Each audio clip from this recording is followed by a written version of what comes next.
are observers of the tainted paradise you live in. And all we want to do is convey a message.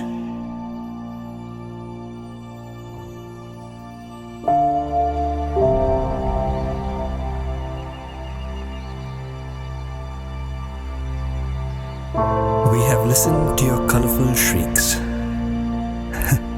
your rueful laughs,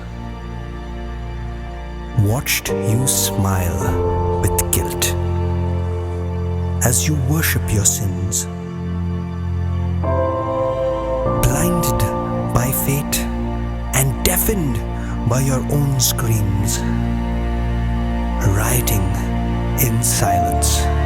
And when we do speak out, you tear us down as if it was we who caused the melancholy.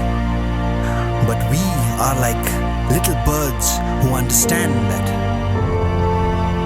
sometimes all it takes to be happy is to believe that you are like a mosaic of your broken thoughts. We are birds who prefer living in an open cage. Yes, we are that soulful mess. For this paradise will remain tainted until the birds start singing.